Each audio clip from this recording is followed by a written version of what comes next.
अरे देवा, काय चाललंय काय जगात? काय झालं? हे बघा ना, या शाळेत सरकारने काही मोफत वह्या पुस्तकं वाटायला दिली होती. तर तिथल्या शिक्षकांनी ती वह्या पुस्तकं विकली, मुलांना पैसे घेतले त्यांच्याकडून. काय म्हणजे काय बोलायचं कळत नाही मला. सरकारने किती उपक्रम राबवले ना, अशी लोभी माणसं जोपर्यंत आहेत काहीही होणार नाहीये. हो, म्हणून काय शिक्षकांनी असं करायचं? म्हणजे विद्यार्थ्यांनी हे धडे घ्यायचे का शिक्षकांकडून? हे तर विद्यार्थ्यांच्या भवितव्याची खेळणं झालं. म्हणजे आई बाबांना सोडलं ना तर हे शिक्षकच असतात जे योग्य संस्कार करू शकतात लहान मुलांवर. दिवसातला कितीतरी वेळ ते या शिक्षकांसोबत असतात, सतत त्यांच्याकडून काहीतरी शिकत असतात, त्यांना ऑब्झर्व करत असतात. हे असं शिकणार आहेत? विद्यार्थी म्हणतील की आमचे शिक्षकच असे वागतात, तर आम्ही असं चुकीचं वागलो तर काय हरकत आहे? चुकीचं आहे हो हे सगळं. यांच्यावर ना कठोर कारवाई झाली पाहिजे.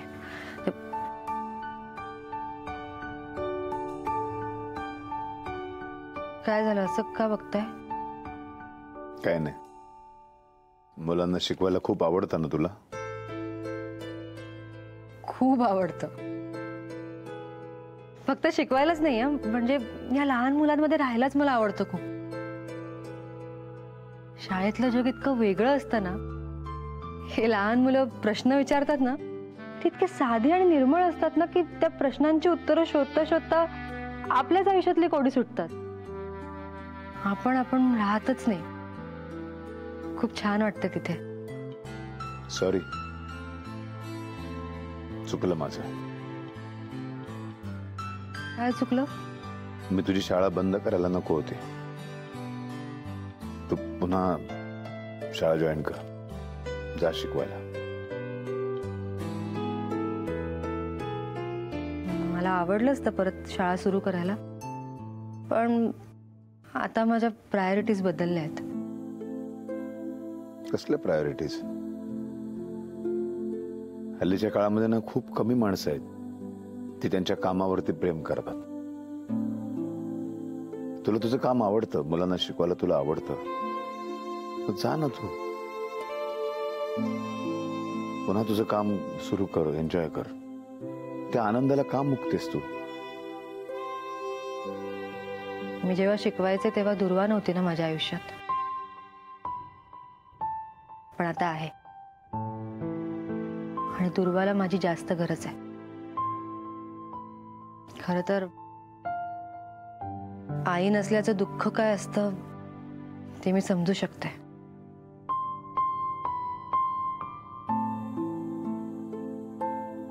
मामा होता कायम आमच्यासोबत, त्याने खूप केलंय आमच्यासाठी, पण शेवटी आई ही आईच असते ना. तिची जागा नाही घेऊ शकत कोणीच. खरंय तुझं, पण तरी सुद्धा तुला जर कधी वाटलं असं की आपण जावं शाळेमध्ये, पुन्हा सुरू करावं शिकवायला, तर तू कधीही जाऊ शकतेस. मी तुला अडवणार नाही. आणि दुर्वा असताना शाळेत जायची काय गरज आहे? हो, ती एकटीच पूर्ण वर्गाची बरोबरी करते. बाप रे, काय काय चाललं असतं जगात. हे बघा काय आता नवीन न्यूज. काय? दिवाळीत बायको माहेरी नाही गेली म्हणून नवऱ्याने बिल्डिंगवर चढून आत्महत्या करायची धमकी दिली. तो म्हणाला, तू बाहेर जा नाही तर मी देवाघरी जाईन.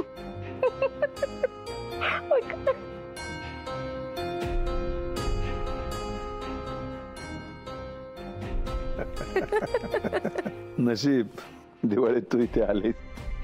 का? ठीक आहे, माणसं आहेत.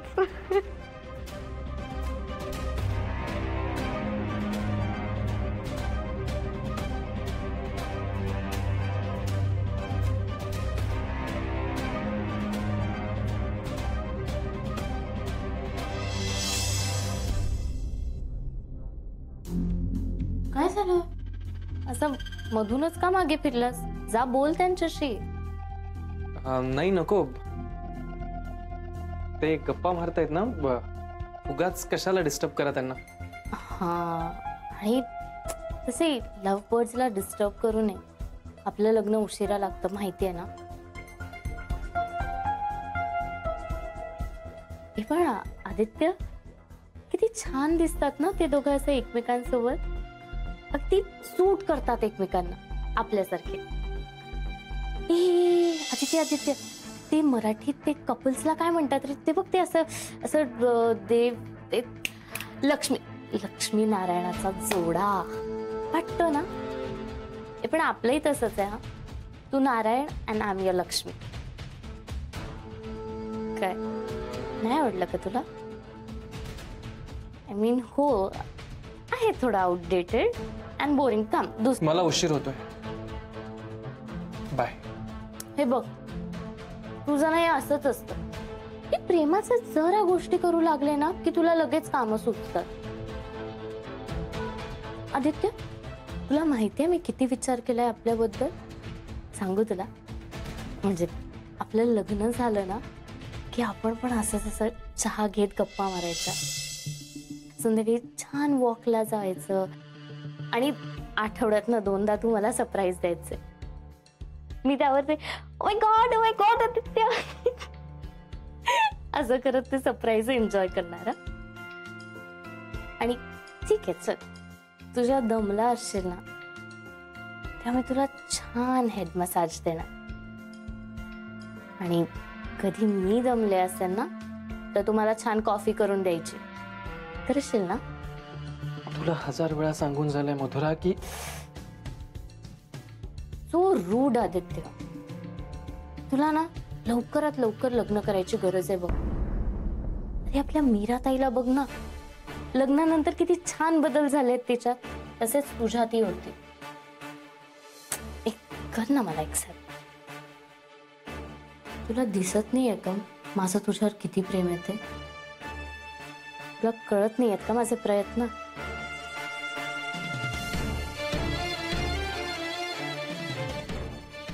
आदित्य, ताईने जिजूंना किती आपलंसं करून घेतलंय. किती छान वाटतं त्यांना असं बघितल्यावर, हो ना?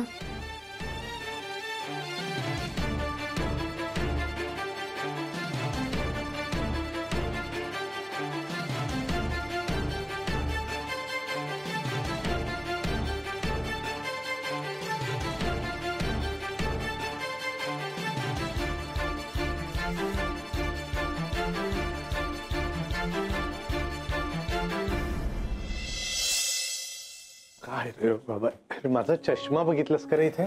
नाही, इथे कसं असेल काका? तुमच्याच खोलीत असेल ना? नाहीये रे, मी सगळीकडे कमू म्हणजे ना कहर आहे. तुला सांगतो, झाडताना अशी एखादी वस्तू सापडली तर सरळ कचऱ्याच्या डब्यात टाकते. तर विचारलं ना की सापडली का म्हणून, तर माझ्याच अंगावर खेकसते. काय हिचं काय रे, काय झालंय? नाही, काय नाही.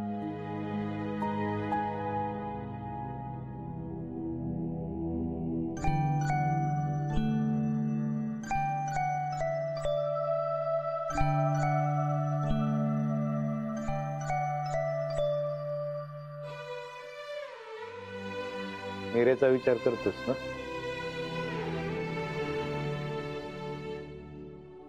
तिचाच विचार करत होतो. किती किती खुश आहे. मग चांगलं आहे ना? चांगली गोष्ट आहे.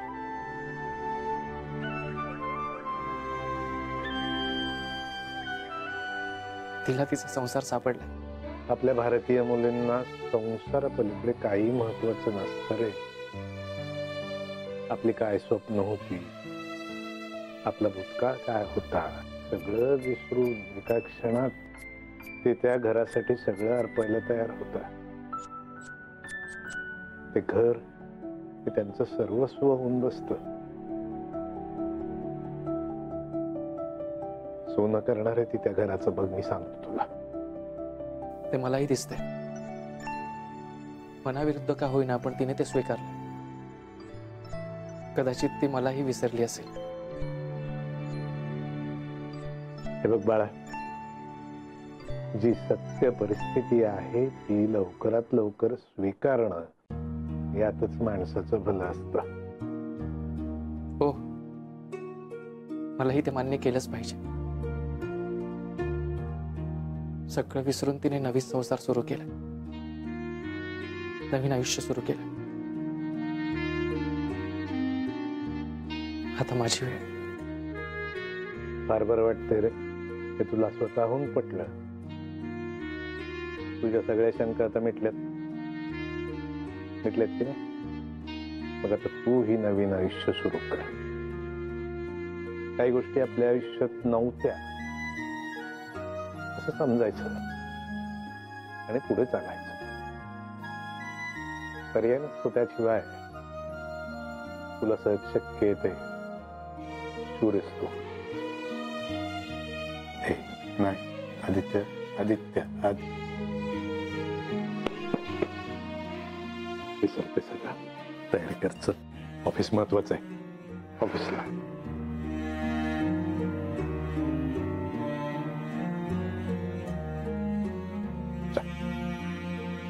All the best.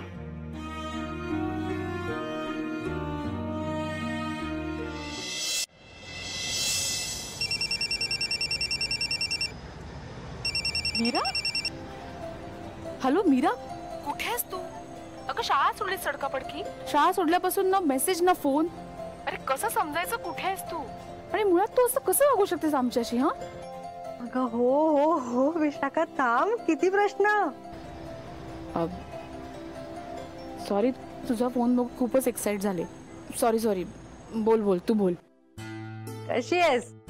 मी छान आहे. तू कशी आहेस? मी पण अगदी मजेत. मीरा, तू अचानक शाळा सोडलीस. घरी काही प्रॉब्लेम का ग? हो ग, सगळं ठीक आहे. तुझी आठवण आली म्हणून फोन केला. सॉरी, मी बरेच दिवस तुझ्याशी बोललेच नाही. अगं खूप मिस केलं ग तुला. यार, मी पण खूप मिस करतेय तुला. कधी एकदा आपलं बोलणं होतं असं झालं होतं माहितीये? हो, मला पण. ही शाळेतली मुलं कशी आहेत ग? आठवण काढतात माझी? हो म्हणजे काय, सगळे जण तुझी आठवण काढतात माहितीये. अरे मुलं तर मीरा मॅडम कधी येणार आहेत म्हणून सारखं डोकं खात असतात माझं माहितीये. ए, तू परत जॉईन करतेयस ना? नाही अगं, म्हणजे मला माहित नाही अजून मी येणार की नाही. काय नाही विशाखा, खरं तर आता कुठे सगळं सुरळीत होतंय. सगळे खूप खुश आहेत ग. आणि दुर्वा इथे इतकी नीट वागते. आम्ही दोघी दिवसभर मस्ती करत असतो. तब्येत पण सुधारते तिची. गुड. थोडक्यात काय, तुझी जबाबदारी आता वाढली असं म्हण. हा तेच तर. म्हणूनच मी शाळेत परत येणार की नाही मला माहित नाही. ओके ठीक आहे, तुला जसं जमेल तसं कर तू जॉईन. ए पण तू मजेत आहेस ना? हेच खूप आहे माझ्यासाठी. खरंच ग विशाखा, इतक्या दिवसांनी तुझ्याशी बोलून इतकं बरं वाटलं ना मला. मीरा, काय झालं? तुझा सूर का बदलला अचानक? नाही अगं, नेहमी मला टेन्शन असलं, काही प्रॉब्लेम असला, वाईट वाटत असलं तरच फोन करते ना मी तुला. पण आज मी खुश आहे हे सांगायला फोन केला मी तुला. मला खूप बरं वाटतंय. सगळं अगदी सुरळीत चाललंय. मला सुद्धा खूप छान वाटलं. अशी आठवण आली ना ती करत जा फोन मला. हो नक्की करत जाईल. अगं आपण बडबड करत राहू आणि तुला शाळेत जायला उशीर व्हायचा. अय्या हो हो, मी जाते. ऐक ना, आपण भेटूया लवकरच.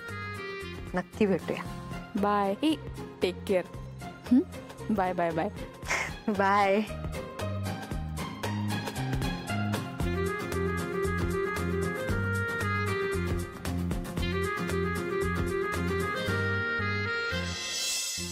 परमेश्वरा, हे सगळं असंच छान सुरळीत चालू दे.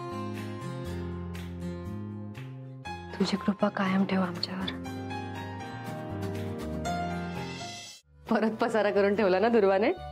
नाहीतर काय, आवरायचं म्हटलं तर नाही म्हणते. नंतर मला लागणार आहे ना, मग इथेच असू दे. ते लहान आहे ना ती, मी सांगते तिला. नाही नाही, तुम्ही काही सांगू नका. मुलं पसारा नाही करणार तर कोण करणार? काय पसारा केला आणि काय कारण काय सांगितलं यावेळेला? नाही काही नाही दादा, तुम्ही आलायत आत्ताच तर मी चहा करून आणते पटकन. मीरा करते तसं कर, स्पेशल वाला. तू आलं वगैरे घातलेला. अहो दादा, तसा जमेल की नाही मला नाही माहिती. नाही म्हणजे एकदा दोनदा मी प्रयत्न केला, प्रामाणिक प्रयत्न केला, पण तो गणला. तुमच्या हाताला ना चवच वेगळी आहे, ती उतरते. तसं काही नाही, जमेल तुला. तू दूध घालायला घाई करू नकोस. चहा पावडर आणि आलं ना छान उकळू दे, नंतर दूध घाल आरामात. हा ठीक आहे, 1 मिनिट. तू नको, तूच कर. हे सगळं सांगण्यापेक्षा तूच कर ना. चालेल ना. तू आवरून घे, मी चहा करते. दादा हे एक बरं केलं, तुम्ही मीराताईंना चहा करायला सांगितलं. तुम्ही थकलेले दिसताय. माझ्या हातचा चहा घेतला असता ना तर आणखीन चिडचिड झाली असती तुमची. चला, मला सुद्धा सगळी आवरावर करायला हवी. दादा झालंय आवरून, तुम्ही कशाला करताय? मी करते, असू द्या. नाही नाही नाही, काही गोष्टी मलाच आवरायला हव्यात.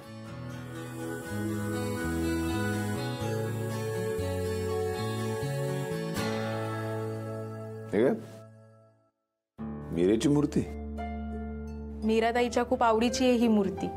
खूप आवडते ही त्यांना. तासन तास बघत असतात या मूर्तीकडे. काल रात्री पण आल्या आणि या मूर्तीकडेच बघत बसल्या होत्या.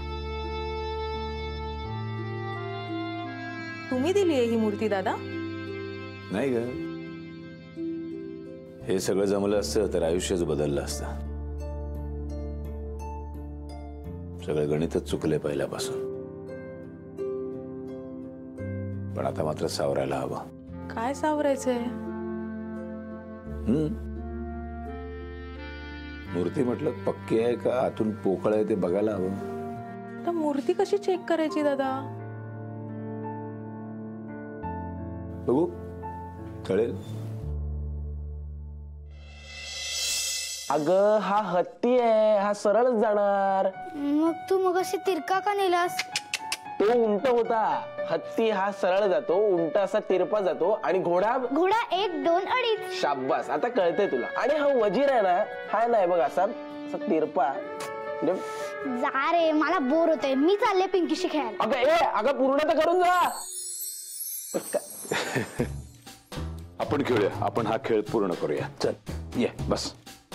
नाही नको, म्हणजे बस बस बस बस. नाही म्हणजे तुमच्या सोबत खेळ खेळायचं म्हणजे खूप डोकं चालवावं लागेल मला आणि परत शेवटी मीच हरीन म्हणून. आपल्याला ना एक गणित सोडवायचंय, राजा राणीचं गणित. ही बघ, ही मीरा आहे, म्हणजे पांढरी राणी, बरोबर. हा पांढरा राजा आहे, म्हणजे कोण? आदित्य. आता हे थोडा वेळ बाजूला करूया. आता ह्या पांढऱ्या राजा आणि पांढऱ्या राणीच्या मध्ये ही काळी राणी येऊन बसते. काळी राणी म्हणजे कोण? मधुराताई. Yes, correct. आता ही काळी राणी आल्यामुळं ही पांढरी राणी आयुष्यातनं निघून जाते, घर सोडून. ही घर सोडून निघून जाते, ही इथे येते, हे जरा बाजूला ठेवूया, आणि ही काळ्या राजाशी लग्न करते. आता काळा राजा म्हणजे कोण? तुम्ही. येस, अगदी बरोबर आहे. आता मला सांग, पांढरी राणी आणि काळा राजा अशी जोडी शोभून दिसते का रे?